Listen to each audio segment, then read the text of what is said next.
Across to UP Bureau Chief Pranchu Mishra, who's been tracking all of these developments. So Pranchu, just break it down for our viewers. In the last 48 hours, what are the defections that we have seen so far? Well, Shivani, defections do take place, and they take place in every political season. But what added a lot of importance to defections in Uttar Pradesh was the big movement of OBC leaders that happened, and it was led by Swami Prasad Maurya. So if you see the past 24 hours, Swami Prasad Maurya and four other backward leaders from the Bharatiya Janata Party camp, they have moved towards the Samajwadi Party. The latest came this morning when Vinay Shakya, the member of UP Assembly from Bidhuna in Auraiya, also declared that he is moving towards Samajwadi Party. Vinay Shakya again is an old-time, loyalist or close person to Swami Prasad Maurya, was in BSP with him, shifted to BJP when in 2017 when Maurya has shifted to Bharatiya Janata Party. And why so much, attention is being paid to these movements? The reason being that OBC vote bank is the biggest voting bloc in Uttar Pradesh. 50% of voting bloc is comprises of the backward. And in BJP's rise to political power in UP, there has been a big phenomena of how BJP consolidated the non-Yadav OBCs, Yadavs being considered firmly with the Samajwadi Party. And therefore, among this non-Yadav OBCs, when movement started happening towards the Samajwadi Party, it becomes news, and it did become news when Swami Prasad Maurya and others actually moved towards the Samajwadi Party. So now the focus is that whether Samajwadi Party can actually move beyond its traditional Muslim Yadav base. Is it also getting support of other OBC communities? BJP says that yes, Swami Prasad Maurya's exit has been an embarrassment, but there are still galaxy of top leaders, other OBC leaders still with the BJP and the side, likes of Sanjay Nishat, who is an ally, likes of Keshav Prasad Maurya. But Samajwadi Party says that you see we don't have Swami Prasad Maurya, we also got Om Prakash Rajbhar, we also got Jayant Chaudhary before him, and all these two are also the big backward leaders, and therefore these shifting of movement between BJP and Samajwadi Party, that has caught much interest. All right, Pranchu, thanks a lot for joining us. Let me go across to the guests who are joining us now. Sandeep Ghosh, political commentator, and Virendranath Bhatt, senior journalist. Virendranath Bhatt, let me come to you first up.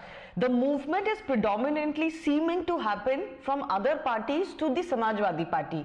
Do you believe that there is a pattern enough as far as these last 2 days defections are concerned?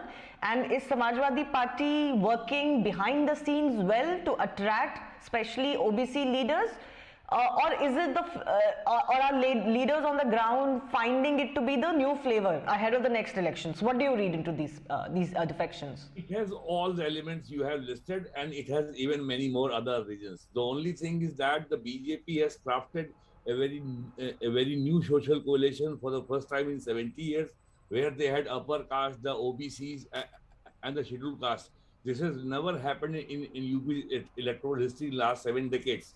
BJP got rich dividends of this coalition in 2014, 2017, and 2019 Lok Sabha elections.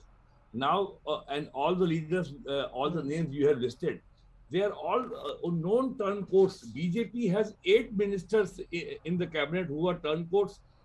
They are from the Congress, they are from the BSP, they are from the Samajwadi Party. And latest turncoat we have in the cabinet is Jatin Prasad. The other thing now, during the Congress days till 89, there were very few alternatives. Now they have alternatives. So they are going there. What BJP did, they brought the leaders of the BSP, the leaders from the Samajwadi Party. But BJP has a very different political culture, very different. They have a very different structured hierarchy in the political party. While these people know only the Supremo. In BSP, it is Behenji. In Samajwadi Party, is Akhilesh Yadav. So this Supremo culture is not there in the BJP. But there is one more point. BJP इनको ले तो आई अपने party में, लेकिन जिस तरीके का power sharing होना चाहिए था, यूपी में केवल ब्राह्मणों के साथ की बात होती है कि they have not got, they are facing injustice.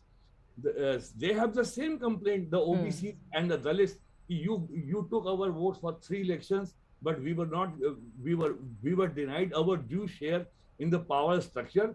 That is now coming out ahead of the election. And that's the Yeah, problem. that's the charge that SP Maurya has also made, Yeah, and that's some the of the other problem. MLAs They who were have not left giving due in share tow the with power him, structure. that we were not made part of certain panels or that we were not part of decision making. But Yes. the BJP is also turning around and saying that, you're doing this a month before elections. You didn't say this, any of this throughout. On top of that, the BJP is also countering the fact that on ground they have worked for the backward classes, the Dalits, and for all sections of the marginalized society, including the poor sections, of course.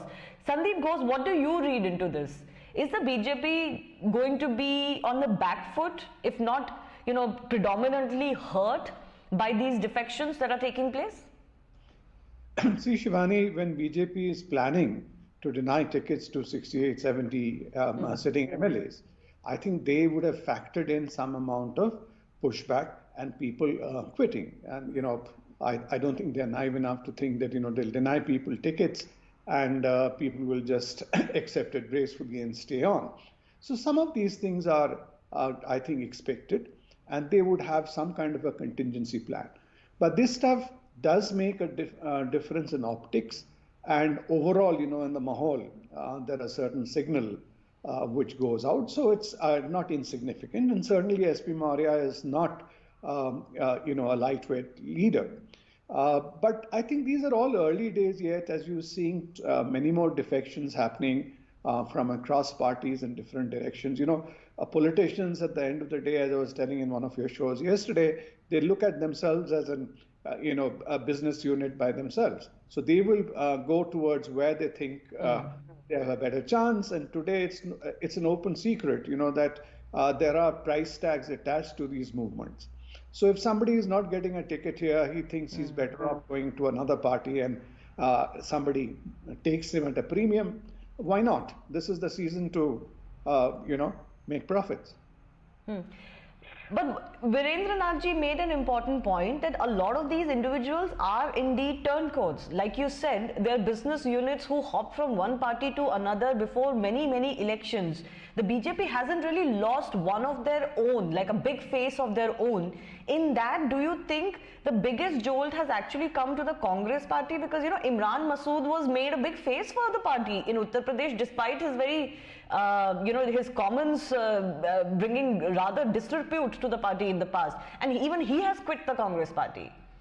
Congress has very little to lose, Shivani. It is all of you in the media who have been sort of propping them up and talking about Priyanka Gandhi changing the tide. So Congress, this should be a reality check for Congress, that they just cannot, change the face at the top and then expect the whole tide to turn in their favor. And all these people are mercenaries at the end of the day. And why should somebody in today's world be on a sinking ship, on a losing side? Because, today, like in every other field, the shelf life in politics is also reduced. So if they lose this election, if they become irrelevant, they're past their sell-by date next time. It'll be so much more tougher. And things are getting expensive, things are getting more complex. So why should, if you're a serious politician, why should you take your chances and be on the losing side?